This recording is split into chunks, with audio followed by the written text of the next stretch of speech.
শীত তো প্রায় চলে এসেছে, পিঠা বানানোর ধুম পড়ে গিয়েছে। আসসালামু আলাইকুম, hello everyone, welcome back to my channel Farhan Aini's kitchen. আজ আমি বিক্রমপুরের বিখ্যাত বিবিখানা পিঠা তৈরি করব এবং ভিডিওটা আপনাদের সাথে শেয়ার করব। চলেন দেখিয়ে দিই।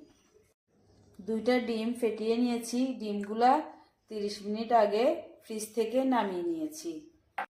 1/3 কাপ খেজুরের মিঠাই নিয়েছি, 1/3 কাপ কোরানো নারকেল নিয়েছি, স্বাদ মতো লবণ, আধা লিটার দুধ জাল দিয়ে 1 কাপ করে নিয়েছি, দিয়ে দিচ্ছি। একসাথে মিলিয়ে নিব। ডিম, দুধ, খেজুরের মিঠাই একসাথে মিক্স করে নিচ্ছি।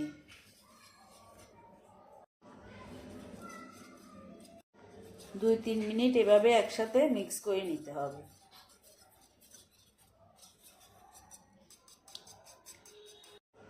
মিষ্টি জাতীয় খাবারে যদি লবণ পছন্দ না করেন, লবণটা স্কিপ করতে পারেন।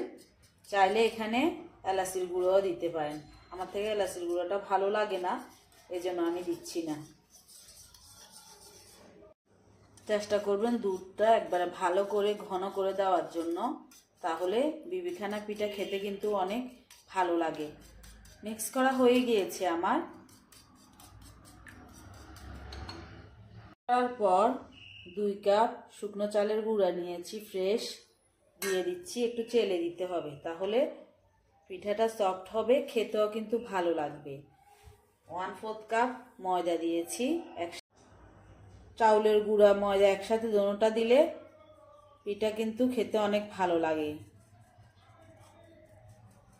এক্সট্রা চাউলের গুঁড়া দিয়েও তৈরি করে নিতে পারেন। আমি দোনোটাই দিয়েছি একটু নরম হওয়ার জন্য। এখন আস্তে আস্তে মিক্স করে নিব।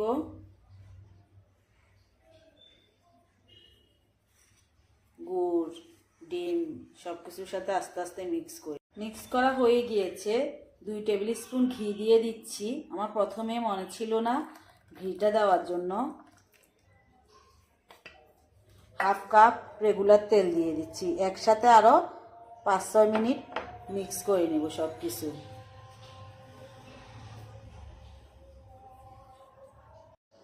ঘি তেল দিয়ে ভালোভাবে মিক্স করে নিয়েছি। ব্যাটারটা কেমন হয়েছে একটু উঠিয়ে দেখাচ্ছি। এখন একটা বাটিতে নিয়ে নিব। এরকম স্টিলের একটা বাটি নিয়েছি, ভিতরে 1-2 ফোঁটা ঘি দিয়েছি। এখন ব্যাটারটা ঢেলে নিব।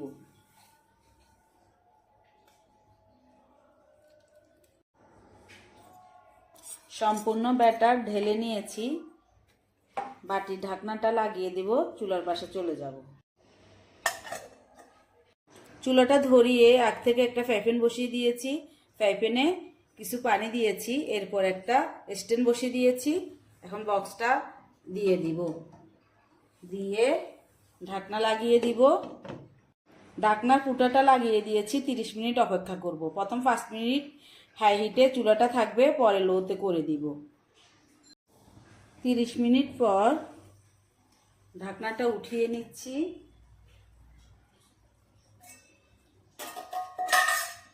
মনে হচ্ছে হয়ে গিয়েছে পিঠাটা। একটা টুথপিন দিয়ে চেক করে নিব। টুথপিনটা পরিষ্কার করে চলে এসেছে। আমার পিঠাটাও হয়ে গিয়েছে। চুলাটা অফ করে 2 মিনিট দমে রেখে দিব, তারপর মোল্ড আউট করে নিব। এখন একটা প্লেটে মোল্ড আউট করে নিচ্ছি।